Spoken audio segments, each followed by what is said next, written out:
This is just a quick video on whether or not it's good to have a manual safety on a gun or not. I hear a lot of people, and I talk to a lot of people every day, and I get different opinions from everyone. And I guess there's no right answer. I guess it depends what you're comfortable with, and most importantly, what you train with. But I had a friend, the other day. He's like, "Are you crazy? You're carrying that Glock in the appendix? What do you want to shoot your blank off?" And I'm like, "Well, so far so good. It's been many years, and I carry it in a strong holster that protects the trigger guard. And when you reholster a gun is when the problems occur. Personally, if I have to draw a gun, or if I do take a gun out of my holster, I don't just stick it back in the holster. I take the whole holster out, put the gun in the holster, and then I stick it back inside my waistband. That's the way I do it. But there are people that just, have different types of holsters and they stick it straight in. For me, with the Glock or something with no safety whatsoever, that's what I do. But anyway, I just want to do a quick run through. This is really for a lot of beginners out there. Most guys watching this channel are more experienced. But if we start off with a basic revolver, revolvers have no safety. Your finger is the safety. And this is a Ruger LCR 38 Special, but there is no safety on this gun, and I feel very confident and comfortable carrying this particular gun. The safety is keep your finger indexed on the side and not on the trigger. That's what the safety is. And on a gun like this, double check, it has a very smooth trigger, but it's a double action only, and it's a long trigger. To get that to go off accidentally, that would be kind of hard to do. I don't know. I mean, if you jammed it in your pocket and you're one of these guys that carries without any holster, you do Mexican carry, they call it, or just regular pocket carry. I always use like a Nemesis or something like that. I don't just ever carry a gun by itself. But even so, they talk about if you had a pen or a flashlight in your pocket, this could go off. That's kind of like hard to make that go off. I don't know. I think you'd really have to be, in a somewhat altered state to make that go off accidentally. But, there's a gun with no safety. Then we also have, a classic 1911 that has, of course, the thumb safety.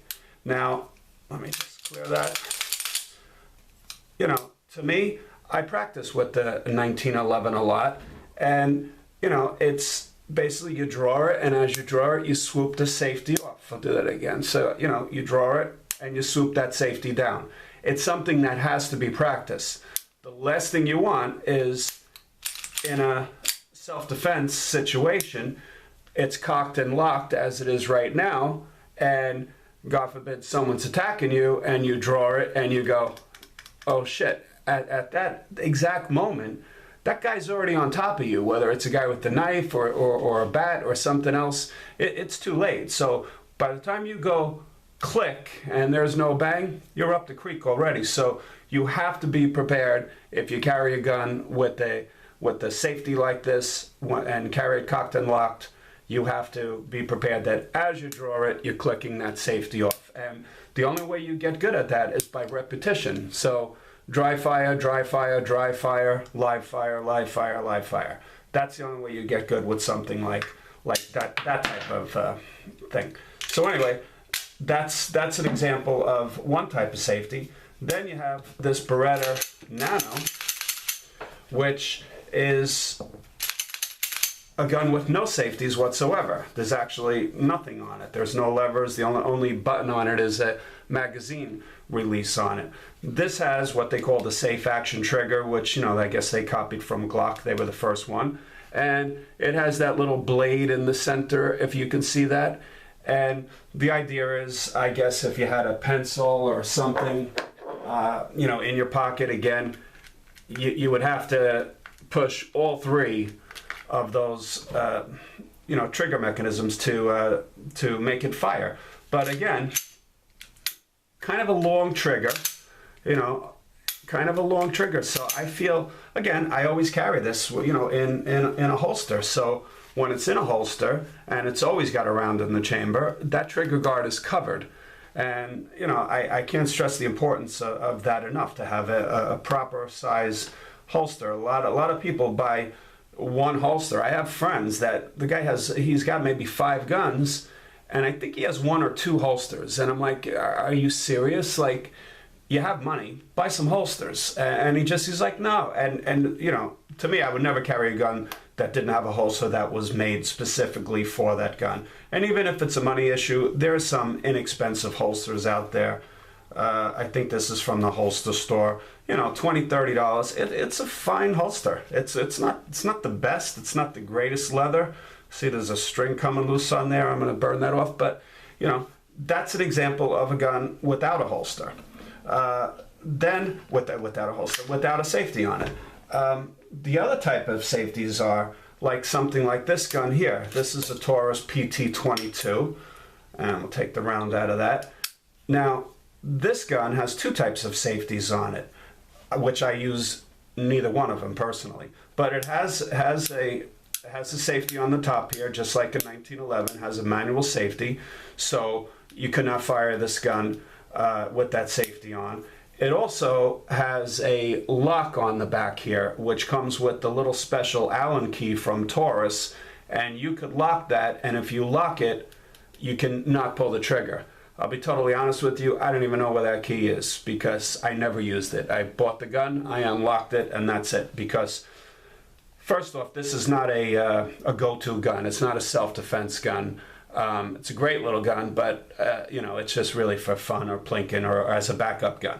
But if you needed this gun in an emergency and you had to go get a little Allen key and unlock that, again, you're up the creek, because by the time you did that, you know, you're probably nervous. You're in a state of shock almost if someone's kicking your door, and you're going to fumble with that. Then you might forget to take this safety off, and again, you'd be screwed. So, but those are examples of a couple of more safeties, and this is one other one. This is a Springfield XDS, one of my favorite guns, and this, I don't mind this safety as much. If I have to have a safety, this is the one that I would prefer, and it's a grip safety. And that's the other thing on the 1911s I forgot to mention. You also have the grip safety, but it's almost, you know, when you grab the gun, it's on. So besides this, you have the grip safety. But that's what's on all the Springfield guns, and I think it's not a bad idea, because although it has the same, you know, 3-blade style safety trigger like the Glock or this Beretta Nano, you know, it's a long trigger pull, as you can see, but you have to have that grip safety depressed in order for that trigger to go. If not, as you see right there, it will not go. So the chances of an accidental or negligent discharge are kind of rare if you have a gun like this. But what's good is it's not something you have to think about. If you grab this gun in an emergency, your hand's already on the grip, and then you can just simply fire and you're good. It's not something that you have to remember to turn off, because again, during stress, it's a problem. And I think the other problem is people like myself that have a lot of different guns. I practice all the time. I go to the range 3 times a week. That doesn't mean I'm a great marksman, but it does mean that I know my guns pretty well. But a lot of guys that have, let's say, a dozen guns, they never go to the range. I just don't get it. And like, they treat their guns like they're you know, works of art, which, yeah, they are. Some of them are nice, but no matter what, they have a purpose, and the purpose is to protect us and our family and our friends. And you need to be proficient, and you need to train. So, you know, so therefore, if you have a whole big selection of guns and you forget, hey, what gun do I have on me today? Because I rotate my guns on a daily basis. But before I do, every day, even though I'm, you know, it's old hat now, you know, if I was carrying this one today, I would dry fire it. and I have a big clearing bucket of sand, and I practice dry firing a couple times into that, and I become proficient with it. But that's just an example of a couple of different types of safeties. I don't know if I missed anything, but if I did, I'm sure you guys will tell me. But again, it's mostly a video for newbies or new gun owners who are worried about getting their first gun, and should I get a safety with it or without. My opinion is, they're okay. I don't necessarily need them. Most of the guns that I have, if they have safeties, I simply leave them off all the time. But, that's it. Just a quick video. Please leave your comments below, and I hope this helps someone out. And don't forget to like, share, and subscribe. Thank you.